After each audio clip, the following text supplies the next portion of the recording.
a city where you can eat Michelin-starred chicken rice for $3, walk through a cloud forest in the middle of downtown, and party on a rooftop bar that looks like a spaceship just landed.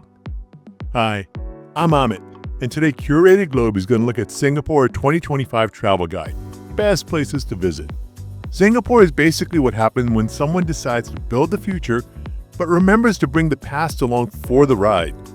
Where else can you slurp laksa in a 100-year-old shop house, then take a selfie with a 2-story tall avatar tree that lights up to music? Today we're going to hit 5 spots that show you exactly why Singapore keeps winning these best airport, cleanest city, and most expensive drink awards. Yeah, that last one is real, but don't worry, I got you covered on both sides of the budget spectrum. Okay, let's start with the elephant in the room. Or should I say the boat on top of 3 buildings? Marina Bay Sands. You've seen this infinity pool on everyone's picture roll, and honestly, it lives up to the hype. But here's what most people don't know. You don't need to drop $400 on a room to experience this place. The Sky Park observation deck costs about $30, and it gets you the same insane views minus the swimming part. Come here right before sunset around 6:30. You're gonna catch golden hour, watch the city lights wake up, and at 8 p.m., there's this light and water show at the bay that's completely free from up here. The paying tourists are watching from below, but you're gonna get the bird's eye view. And if you're feeling fancy, the casino's free to enter for tourists. Just bring your passport. Even if you don't gamble, walking through feels like being in a James Bond movie. I would, though, skip that $28 Singapore sling at the bar unless you really wanted some of these I paid too much for a drink stories. All right, from the height of luxury to where Singapore actually eats. Welcome to Chinatown. But forget the tourist traps on Pagoda Street, we're going deeper. Maxwell Food Center. This is where that famous chicken rice stall is. You know, the one where the guy won a Michelin star and still charges just $4 a plate? The line's usually insane, but here's the secret. The stall 2 doors down, just as good. No wait, and the uncle running it will actually chat with you. Order the carrot cake, which has 0 carrots, but it's actually radish with eggs. Sounds weird and tastes incredible. Get the black version if you trust me. And those drinks in plastic bags, it's not sketchy, it's actually traditional. Teh tarik, kopio, whatever ends with ping means that it's iced. After you're stuffed, walk 5 minutes to the Buddha Tooth Relic Temple. It's free, it's gorgeous, and the rooftop garden is this hidden peaceful spot that most tourists completely miss. Just remember, shoulders and knees must be covered or they're going to hand you a sarong at the door. Every city has that neighborhood that used to be sketchy and is now where all the cool kids hang out. In Singapore, that's Kampong Glam, and Haji Lane is the beating heart. This tiny street is basically an outdoor gallery where you can also buy stuff. Local designers, vintage shops that actually have good finds, and bars hidden behind the boutiques. It's like if Instagram became a neighborhood, but in a good way. The Sultan Mosque anchors the entire area. Those golden domes aren't actually gold, but don't let that ruin the photos. The prayer hall hits 5,000 people, and yes, you can visit. They even provide robes if you're dressed like you're heading to the beach. This whole area is where Singapore's Middle Eastern community set up shop. So you're getting legit Turkish coffee, Persian carpets, and Arabic perfumes. That place selling dates?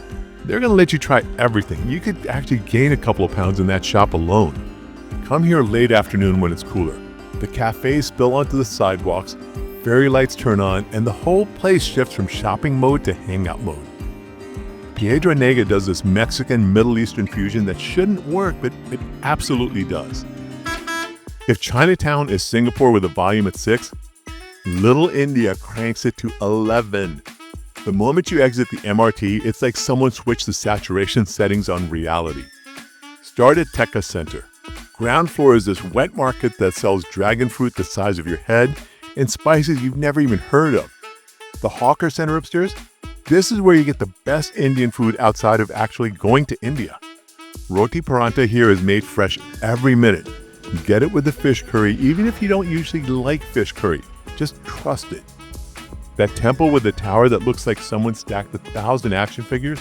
Sri Veeramakaliamman.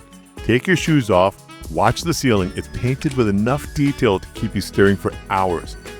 The priest here will give you a blessing if you want one. Small donation in the box, they mark your forehead with ash. It's actually pretty cool even if you're not religious. Then there's Mustafa Center. Imagine if Walmart and a bazaar had a baby that never sleeps. 24 hours, sells everything from gold jewelry to instant noodles to that specific phone charger you forgot. It's chaos, but it's organized chaos. You want the real Singapore shopping experience? This is it. We're ending with the best, and I mean that. Gardens by the Bay isn't just the top attraction in Singapore 2025. It's one of those places that makes you reconsider what cities can be. 2 giant domes sitting by the bay like alien greenhouses. The cloud forest hits you with this 7-story waterfall the second you walk in. The temperature drops 20 degrees, mist everywhere, and you're walking through clouds, actual clouds, indoors in the middle of a city. Take the elevator to the top and walk down. The path spirals around the mountain. Yeah, they built a mountain inside a dome, and every level is a different climate zone. You're seeing plants that shouldn't exist in the same country, let alone in the same room. But the super trees are why you're really here. These 160-foot tall metal trees that are actually vertical gardens. During the day, they're impressive. At night,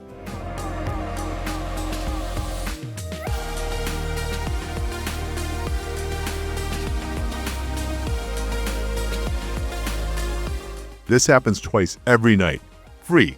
The skyway between the trees costs a few dollars, but walking up here during the show, you're inside the lights above the crowds, and for about 5 minutes, you forget you're in a city at all.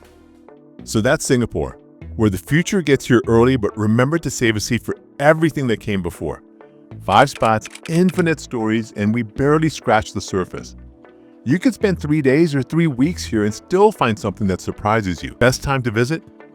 Honestly, avoid June through August unless you really enjoy that feeling that you're swimming through the air. September to February is perfect. Chinese New Year if you can swing it. And here's the thing about Singapore. Everyone says it's expensive, but it's only as expensive as you make it. $3 chicken rice and free light shows, or rooftop bars and casino floors. It's your choice. That's what makes this place work. If you enjoyed the last few minutes, hit that like button and make sure you subscribe because we've got more cool places to show you in a couple of days. Go to curatedglobe.com to check out our complete travel guides in ebook and paperback. Bye and peace out.